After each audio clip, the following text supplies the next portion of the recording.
అటు మంచిర్యాల జిల్లా Kethanapalli municipality chairperson ఎన్నికపై రాష్ట్ర ఎన్నికల కమిషన్ ఆరా తీసింది. గత నెల 16, 17వ తేదీలలో కేతనపల్లి మున్సిపాలిటీ పాలకవర్గం ఎన్నిక సందర్భంగా చోటు చేసుకున్న ఘర్షణలపై ఎన్నికల కమిషన్ దృష్టి సారించింది. కేతనపల్లి మున్సిపాలిటీ పాలకవర్గం ప్రమాణ స్వీకార కార్యక్రమంలో నిబంధనలకు విరుద్ధంగా ఎక్స్ అఫీషియో సభ్యుడిగా ఉన్న మంత్రి వివేక్ మాట్లాడేందుకు ఎన్నికల అధికారి ఎలా అనుమతించారని ఆరా తీసింది.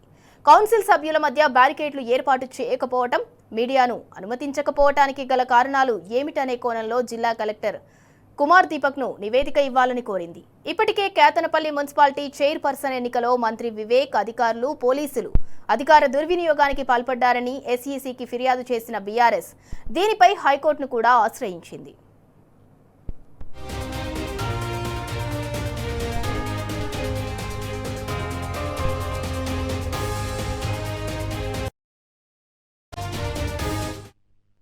ఇక ఇదే అంశానికి సంబంధించి మరింత సమాచారం మా ప్రతినిధి ఉమేష్ అందిస్తారు. ఉమేష్,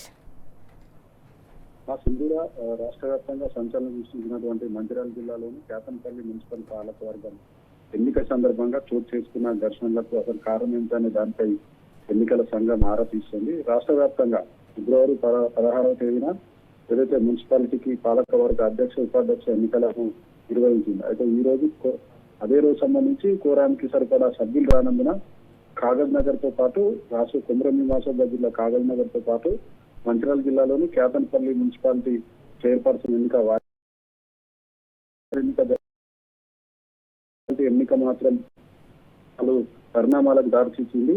అయితే ఎన్నికకు సంబంధించి అటు ఏదైతే బీఆర్ఎస్, సిపిఐ కూటమికి స్పష్టమైన మెజార్టీ, కేతనపల్లి సంబంధించి 22 వార్డులకు గాను 14 వార్డులలో సిపిఐ, బీఆర్ఎస్ కూటమి అభ్యర్థులు కౌన్సిలర్లుగా గెలుపొందారు. కాంగ్రెస్ పార్టీ కేవలం 7 స్థానాలు మాత్రమే గెలుపొందింది, 1 ఇండిపెండెంట్ అభ్యర్థి గెలుపొందాడు. అయితే ఏదైతే కేతనపల్లి మున్సిపల్ చైర్పర్సన్ ఎన్నిక కోసం వెళ్తున్నటువంటి ఏదైతే కౌన్సిలర్లతో పాటు మాజీ ఎమ్మెల్యే బాలకృష్ణ, అలాగే ఆ రోజు ఎన్నికకు సంబంధించి ఇన్ఛార్జిగా వచ్చినటువంటి ఆసిఫాబాద్ ఎమ్మెల్యే కోవలక్ష్మిని కూడా పోలీసులు అడ్డుకున్నారు. ఈ సందర్భంగా పోలీసులకు బీఆర్ఎస్ శ్రేణులకు మధ్య తోపులాట జరిగింది. అదే సమయంలో అదే దారి గుండా వెళ్తున్నటువంటి మంత్రి కాన్వాయ్ లోని ఏదైతే భారీగా 50కి పైగా వాహనాల్లో వచ్చినటువంటి మంత్రి వివేక్ కాన్వాయ్ ని పోలీసులు అనుమతించారు. అయితే ఓవైపు అటు మాజీ ఎంపీ, అలాగే మాజీ ఎమ్మెల్యే అయినటువంటి అలాగే ఎమ్మెల్యే కోవలక్ష్మి ఉన్నప్పటికీ కూడా ఏదైతే బీఆర్ఎస్ నాయకులను అలాగే ఎందుకు అనుమతించారనే నేపథ్యంలో పోలీసులకు బీఆర్ఎస్ శ్రేణులకు మధ్య కొంత వాగ్వాదం చోటు చేసుకుంది. ఈ సందర్భంలో పోలీసులు అకారణంగా బీఆర్ఎస్ శ్రేణులపై లాఠీ చార్జీలు విధించారు. ఈ సందర్భంగా కాంగ్రెస్ నాయకులు పెద్ద ఎత్తున రాళ్ల దాడికి పాల్పడ్డారు. ఈ ఘటనలో అటు మాజీ ఎమ్మెల్యే బాలకృష్ణతో పాటు ఇప్పటికే పలువురు బీఆర్ఎస్ నేతలపై పోలీసులు అక్రమ కేసులు, దాదాపు 8 సెక్షన్లపై అక్రమ కేసులు నమోదు చేసి ఆదిలాబాద్ జిల్లా జైలుకు రిమాండ్ తరలించడం జరిగింది. ఈ అన్వయ పరిణామాలకు సంబంధించి ఆ రోజు జరిగిన ఘటనపై ఈసీ ఎన్నికల కమిషన్ కూడా దృష్టి సారించింది.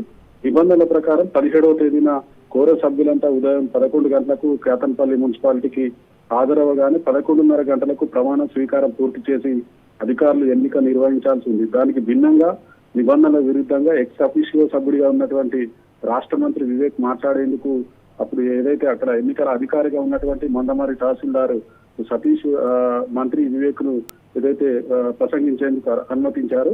అలాగే 11:45 నుంచి 12 గంటల వరకు విరామం ప్రకటించినట్టు ఎన్నికల కమిషన్ దృష్టికి కూడా ఏదైతే బీఆర్ఎస్ పార్టీ ఫిర్యాదు చేసింది. మరో 11:45 బయటకు వెళ్లిన సభ్యులు తిరిగి మధ్యాహ్నం 12:04 లోపలికి రాగానే 12:20 గంటల వరకు, అంటే కేవలం 16 నిమిషాల పాటు సభ్యుల మధ్య గొడవ జరిగినట్లు ఎన్నికల కమిషన్ ప్రాథమికంగా నిర్ధారణకు వచ్చినట్టుగా తెలుస్తున్నది. ఎన్నిక సందర్భంగా బీఆర్ఎస్, సిపిఐ కూటమితో పాటు అటు కాంగ్రెస్, స్వతంత్ర అభ్యర్థులకు విడివిడిగా సీట్ల మధ్య బారికేడ్లు అధికారులు ఏర్పాటు చేయకపోవడం, అలాగే మీడియాను అనుమతించకపోవడానికి గల కారణాలు ఏంటనే కోణంలోనూ ఎన్నికల సంఘం ఆరా తీస్తున్నది. అయితే ఎన్నికల అధికారికి సంబంధించి నిబంధన విరుద్ధంగా రాష్ట్ర మంత్రిని మాట్లాడేందుకు అనుమతించడం, సభ్యులకు విరామం ఇవ్వడంతోనే గొడవ జరిగిందని ఇప్పటికే బీఆర్ఎస్ పార్టీ ఎన్నికల సంఘం దృష్టికి తీసుకెళ్లింది. అలాగే ఎన్నికల సంఘానికి ఫిర్యాదు చేసింది, కోర్టును సైతం ఆశ్రయించింది. ఎన్నికల అధికారి ఉద్దేశపూర్వకంగా తప్పిదం చేశారా లేదంటే అవగాహన లోపమా అనే దానిపై కూడా మొత్తంగా ఆ రోజు ఏదైతే 16వ పాటు 17వ తేదీనటువంటి జరిగినటువంటి మొత్తం పరిణామాలకు కేతన్పల్లి మున్సిపాల్లో జరిగినటువంటి పరిణామాలను జిల్లా కలెక్టర్ కుమార్ దీపక్ నివేదిక రూపంలో ఇవ్వాల్సిందిగా ఈసీ ఆదేశాలు జారీ చేసినట్టుగా తెలుస్తుంది. ఆ రోజు ఏదైతే సీసీ కెమెరాలు అలాగే వెబ్ కాస్ట్ లో నిక్షిప్తమైన ఆ వీడియోలు కూడా ఏదైతే వెలుగులోకి వచ్చే అవకాశం ఉన్నట్లుగా తెలుస్తుంది. అయితే దీనికి సంబంధించి ఎన్నికల కమిషన్ నిబంధనలు వర్తిస్తాయా లేదా అని ఎన్నికల కమిషన్ కూడా ఏదైతే పరిశీలన మొత్తంగా కేతన్పల్లి ఘటనకు సంబంధించి 16, 17వ తేదీల జరిగినటువంటి పరిణామాలను ఎన్నికల కమిషన్ ఆరా తీస్తుందని తెలుసున్నది Sindhura. Right, thank you Umesh.